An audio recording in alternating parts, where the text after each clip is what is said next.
In this video, we're going to be taking a look at the best pirate Lego builds of all time, starting with this one right here.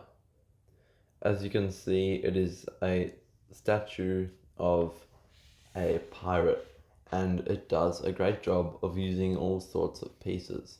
Starting with the hat, we have these boat hulls, in which two have been used for the sides, and there's a little mouse hiding in the back. For the feather, we've got this palm tree piece and this bionicle fire piece. Moving down, the part usage just gets better with this Lego dots band as a sort of bandana. For the hair, he's used black octopuses, where the tentacles create this very nice hair. This thing here is made with Technic gears and pumpkins threaded onto an axle. For the face itself, it's equally as good, with these upside down dogs used for the face. For the beard, there are these mice where the tails create the strands of the moustache as well. And for the buttons, of course, we have life jackets. The belt across is once again one of those bands from, I believe, a Lego dot set with a window piece as the buckle. The closer you look, the more there is to see. And for these epaulettes, we have these more boat pieces with these sort of cupcake pieces below. For the collar, seashells, and for the base, we have sharks surrounding the base of the build. Moving on, we have these two ships, both exceptionally done, but what I want to draw your attention to is the water. The water's made what looks like with hundreds and hundreds of light blue gems. Not only would this have been very difficult to acquire, but I think it looks great even if it's not the most stable. Probably would have taken a while to align them in this nice organic shape too, because if you pour them out, they would end up everywhere. The ships itself are quite nice though, with plenty of detailing and these cannonballs with these smoke pieces coming out behind that look great as if they are firing. Here's a closer up picture of the build, and you can see what I'm talking about with these cannons. My one critique would be that there's this four-way burst that comes out of every cannon, and it does look a bit uniform. So I think varying the different bursts would have been better, using different techniques for each one. Here is a space pirate, and because it's not an actual pirate, we're just going to skip it. Moving on, we have a very colourful scene. It seems like it's Christmas on Pirate Island. We have a shipwreck, we have Santa's boat being pulled by dolphins, and we have this very well crafted skull with these snowboarding pieces for the eyebrows. Plenty of palm trees, plenty of minifigures, and plenty of animals, with a few seagulls and fish scattered throughout, and we can't forget the monkey and the dolphins.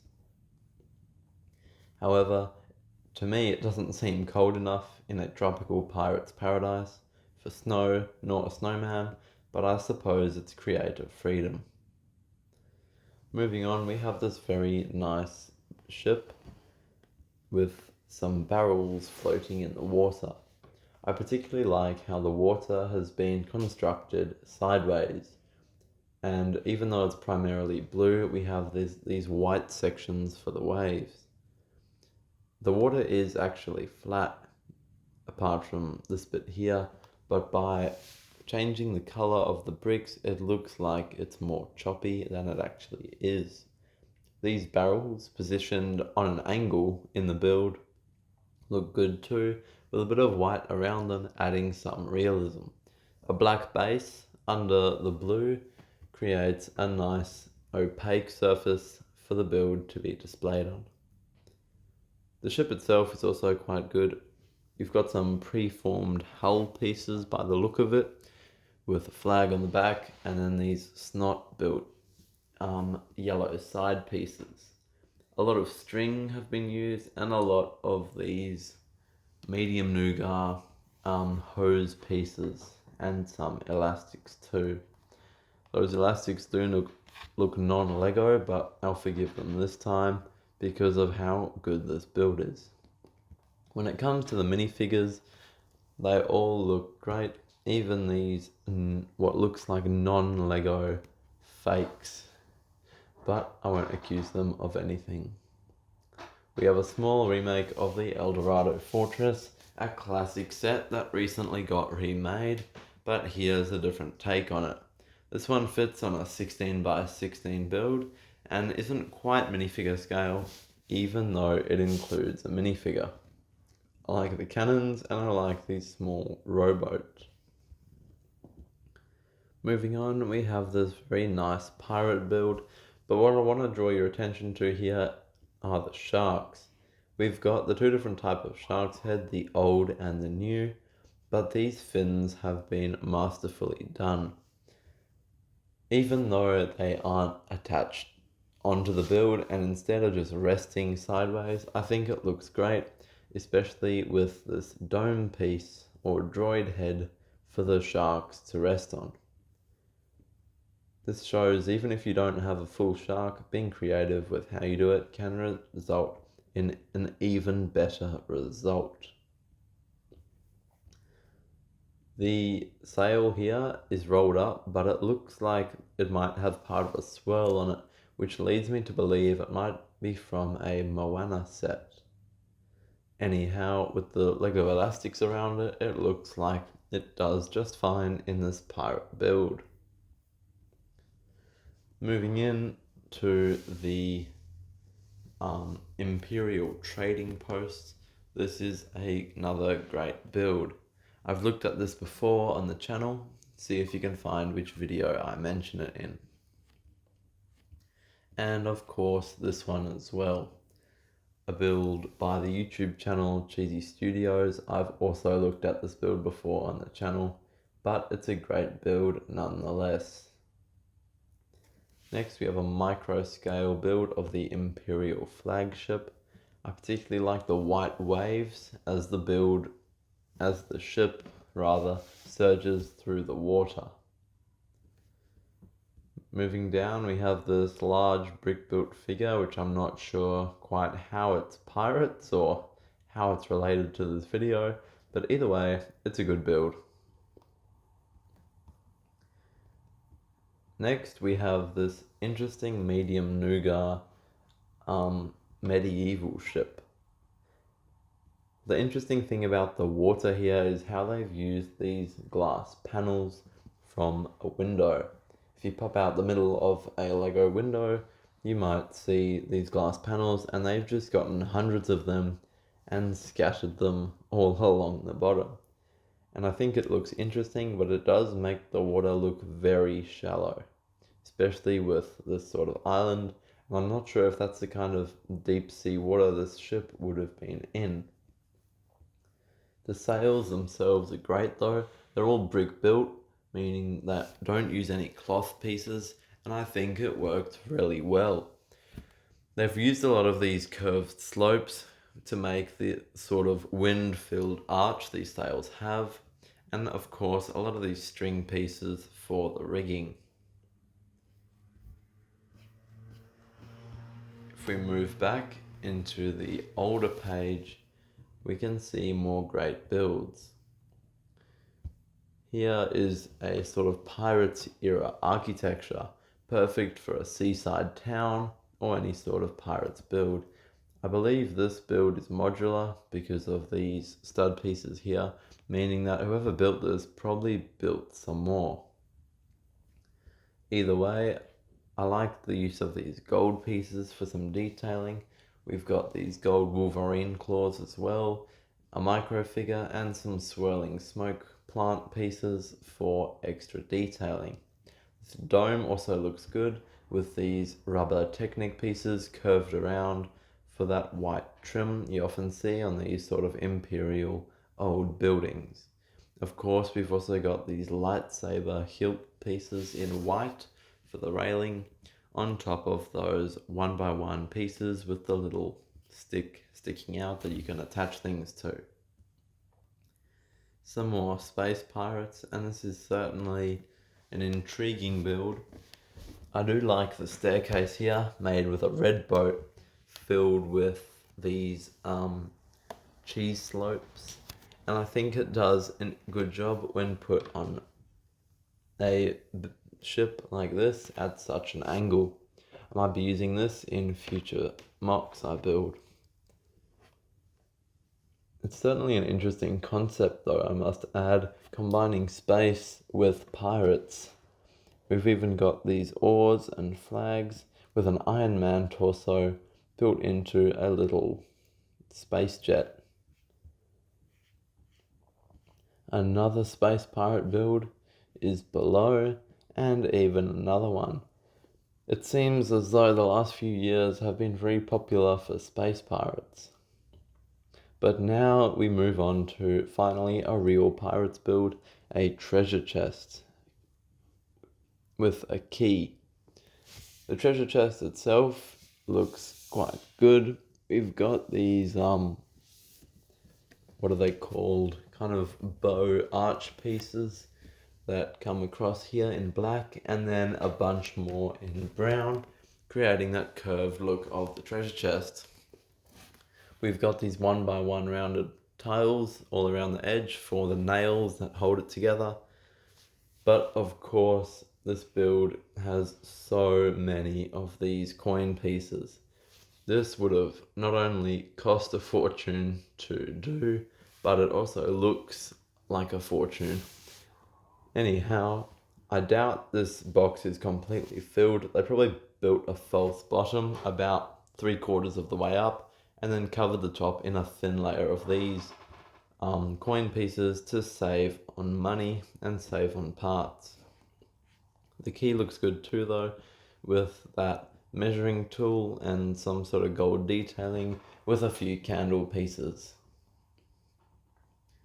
Here we have a Pirate Islanders spacecraft, and can someone please explain the space pirates in the comments? I do not understand why there are so many of them. Here we go, we have finally another real pirates build, and what I like about this one is it's not micro scale. So they've allowed themselves, and that is to say not minifigure scale, so they've allowed themselves to get a lot more detail into the skeleton. We can see all the frogs they've hidden throughout this, including on the bottle, as the gold in the treasure chest, and as maybe the heart or the lung in the skeleton, as well as in the hilt of his sword. I think this build does a great job, a very well shaped skeleton and a very nice perspective. Good photography too, with these vines blurred in the foreground and a nice well lit cave in the background. We've also got this cup piece for the peg leg, which I think works well too. This build here won the Brothers Brick Creation of the Year 2023, and it's a massive collaborative pirate layout from a few different mock builders. Either way, it does a great job, but I must say this must have taken a lot of those transparent tiles to make. This water would have been a menace to create. Moving on, we have this very nice Imperial sort of base atop a cliff with a ship and a windmill. Even though the windmill looks more medieval than Pirates era, I think the base does a really good job with these excessively tall walls, really adding to the grandeur of the build.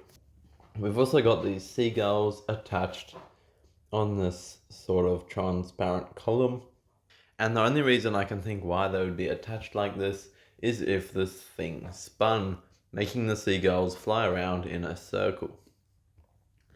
The white on the waves also looks good. The crabs and detailing, excellent. And the foliage atop the rockwork works well too. We've also got this dark tan and medium nougat combination for the path, which works really well in the colour scheme. The boat itself seems to feature either really old sails or custom sails because they seem quite dark brown compared to the usual pale beige or white of the Lego sails.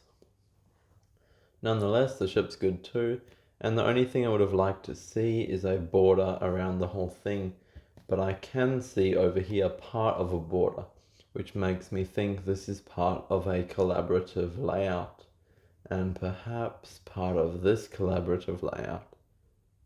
Never mind, I can't see it here, but it seems to be part of some collaborative layout. Moving on, we have this street set in the pirate era with a very cartoonish sort of aesthetic that I rather like. We've got a what looks to be a jail, a sort of house, this excellent building with that splendid detailing using the croissants as sails of a ship, and then we've got this rather interesting sort of house down at the end that seems to take inspiration from the classic Pirates Lego sets. Moving on to the last build of today's video, we have another pirate statue finishing like we started. We've got these eyes bulging out with these dark red bandana pieces making the eye sockets, and while it looks kind of haunting, I think it does the job well of creating a nefarious pirate. The skull and crossbones on the hat also looks pretty good, and you can see they've used a lot of these horn and curved hose pieces for the hair, as well as another octopus, just like the first build of this video. Thanks for watching, make sure to like and subscribe, and of course, I'll see you next time.